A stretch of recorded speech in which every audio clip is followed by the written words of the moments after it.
Hello everyone and welcome back. My name is Alika Lifty, here for Onyx Coffee Lab, trying to help you brew better coffee at home. And today we're going to talk about water temperature and why it's important. So we got a lot of questions asking really specifically about how to choose specific water temperatures, what water temperature is going to do for your brewing, and how maybe I would approach choosing a water temperature for anything. And even as simple as, why is water temperature important? And so we're going to break that down a little bit today. Today we're going to brew the Ethiopia Nano Genji No. 7. This is a washed coffee from Ethiopia, grown at 2,000 meters above sea level. This tells me the bean is going to be really dense. Because it's grown at such a high elevation, these plants have to work really hard, and they've packed a lot of nutrients and things into these cherries. And that's going to influence how I choose this water temperature. The biggest thing to think about with water is that this temperature is determining how easy it is to dissolve things inside of our coffee. There's a lot of complex molecules that we're tasting in our coffee. And that's why we use hot water. It's something we couldn't get with cooler water. You can think of this like cooking. If you tried to cook a frozen pizza on like 200 degrees, it'd take a really, really long time. At the same time, the temperature of our water is going to determine how complex the molecules can be that we can dissolve. You can think of this like dissolving instant hot chocolate powder. If you've got instant hot chocolate powder and you pour water into it, the easiest thing to dissolve is going to be that cocoa powder. It's really fine. It just easily melts away. The next step is going to be those sugar granules. Sugar is a much more complex molecule. It's going to take a while to decrystallize and dissolve inside of that water. And next, we have really complex molecules, those little tiny marshmallows. They're not going to just dissolve right away and give you this big mushy hot chocolate. Instead, they float to the top, and they're not going to dissolve as quickly. And so that's what temperature is really affecting. So hot water in general makes it easier for us to get what we want. The hotter and hotter I go determines how complex the things I dissolve can be. And so, let's talk about our equipment. A lot of you wrote in asking specifically about the fellow product Stag EKG kettle. This is a variable temp kettle, which means I can adjust my temperature specifically to what temperature I want. And so I've set this kettle to 210 degrees Fahrenheit, which is just below boiling. And I've set this kettle to 190 degrees Fahrenheit, which is about the lowest range for traditional coffee brewing. And so we're at the high end and we're at the low end, and we're going to explore what this temperature is going to do to our coffee. This brewer I'm using is the Stag X brewer, also from Fellow. I chose this because it's a double-walled stainless steel brewer, which is going to maintain heat. Essentially, whatever temperature water you put into here, it's going to help maintain that throughout the brewing process. And so I've provided both of those. This coffee, being really dense, is going to be much more susceptible to changes in water temperature. And so, let's brew. Let's talk about what these different temperatures are going to do for us and how we might make adjustments. I'm using 12 grams of this Nano Genji.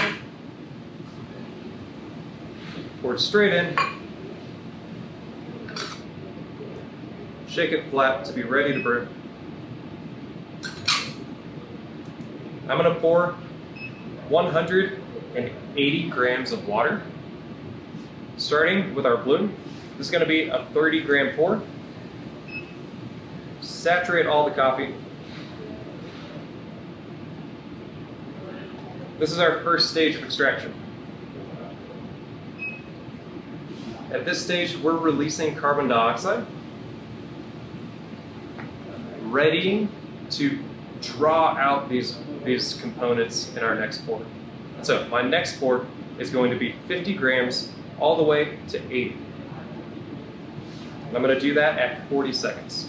And so start my timer, pour 30, wait until I hit 40 seconds, and I'm going to pour until I hit 80 grams. And I'm pouring straight in the middle of this brewer, raising that water level, agitating this coffee, infusing all of this hot water into the brew bed.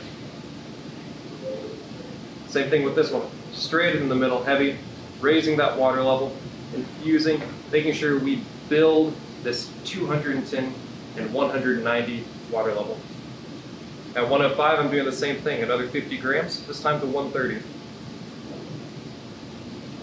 I'm doing that at 1 minute and 5. Again, raising that water level, infusing all of this water. My final pour is going to come at 130, and I'm finishing this off at 180 grams. This is a 1 to 15 ratio, which I thought was ideal for really experiencing this difference in water temperature. Again, straight in the middle, agitating that coffee, raising everything up, fusing this water temperature. So, both of these in this first stage of extraction are able to extract the simple molecules. I'm talking about citric and malic acid. These contribute to the peach and apricot flavors that you're going to experience in the coffee. My third and final pours, this is infusing that water. We're going to start to dissolve more complex molecules. And we're going to start to dissolve oils. This is going to be much more noticeable with the hotter water. I'm able to extract more oils. I'm able to extract more complex sugars. This cup is going to feel smoother and it's going to taste sweeter. This lends to a more complex and balanced cup. I'll experience peach right there in the front, followed by that dried apricot, a long-lasting honey sweetness, and black tea in the finish. Speaking of which, we're finished right at 2 minutes and 45 seconds. This lower temperature cup, we're not able to extract as complex molecules. I'm still going to get that citric and malic acid. I'm not going to get as much oils, and I'm not going to get as much sugars. This is going to lead to a really bright cup that's lacking in texture and sweetness. And so, the extraction percentages on both of these coffees is really similar. The strength of both of them is really close. There's just a difference in the types of things I've extracted. I've got a lot more acidity out of here, not a lot of oils that contribute to a really pleasant and balanced cup. And if you could see the tops of these coffees, you'd be able to see a significant amount of oils on the top of this one, and not much on the top of this one.